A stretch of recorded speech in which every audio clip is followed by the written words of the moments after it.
To have seen little Mrs. Peerybingle come back with her husband, tugging at the clothes basket and making the most strenuous exertions to do nothing at all, for he carried it, would have amused you almost as much as it amused him. It may have entertained the cricket too, for anything I know, but certainly it now began to chirp again vehemently. "Hey day," said John in his slow way. "It's merrier than ever tonight, I think." "And it's sure to bring us good fortune, John. It always has done so. To have a cricket on the hearth is the luckiest thing in all the world." John looked at her as if he had very nearly got the thought into his head that she was his cricket-in-chief, and he quite agreed with her. But it was probably one of his narrow escapes, for he said nothing. "The first time I heard its cheerful little note, John, was on that night when you brought me home, when you brought me to my new home here, its little mistress, nearly a year ago. You recollect, John?" Oh yes, John remembered it. I should think so. "Its chirp was such a welcome to me. It seemed so full of promise and encouragement. It seemed to say you would be kind and gentle with me, and would not expect, I had a fear of that, John, then, to find an old head on the shoulders of your foolish little wife." John thoughtfully patted one of the shoulders, and then the head, as though he would have said, no, he had had no such expectation. He had been quite content to take them as they were, and really he had reason. They were very comely.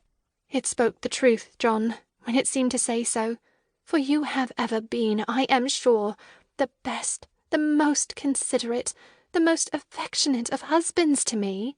This has been a happy home, John, and I love the cricket for its sake."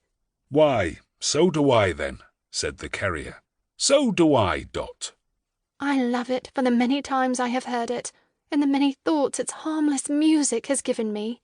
Sometimes, in the twilight, when I have felt a little solitary and downhearted, John, before baby was here to keep me company and make the house gay, when I have thought how lonely you would be if I should die, how lonely I should be if I could know that you had lost me, dear, its chirp, chirp, chirp upon the hearth has seemed to tell me of another little voice, so sweet, so very dear to me, before whose coming sound my trouble vanished like a dream.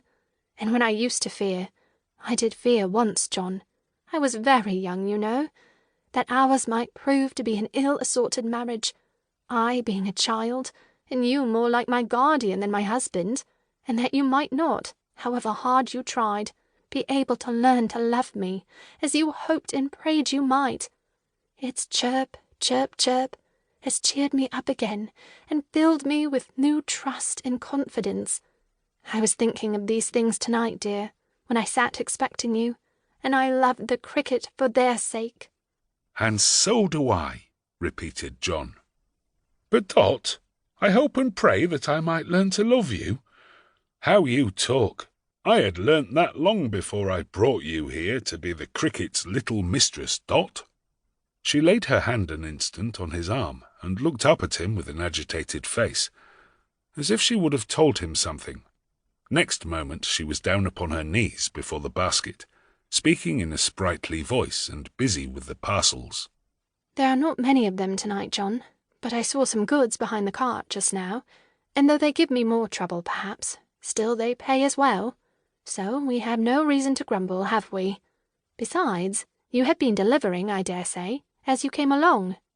"Oh yes," John said, "a good many." "Why, what's this round box? Heart alive, John, it's a wedding cake." "Leave a woman alone to find that out," said John admiringly. "Now a man would never have thought of it, whereas it's my belief that if you was to pack a wedding cake up in a tea chest, or a turn-up bedstead, or a pickled salmon keg, or any unlikely thing, a woman would be sure to find it out directly. Yes, I called for it at the pastry cook's." "And it weighs I don't know what, whole hundredweights," cried Dot, making a great demonstration of trying to lift it. "Whose is it, John? Where is it going?" "Read the writing on the other side," said John. "Why, John! My goodness, John!" "Ah, who'd have thought it?"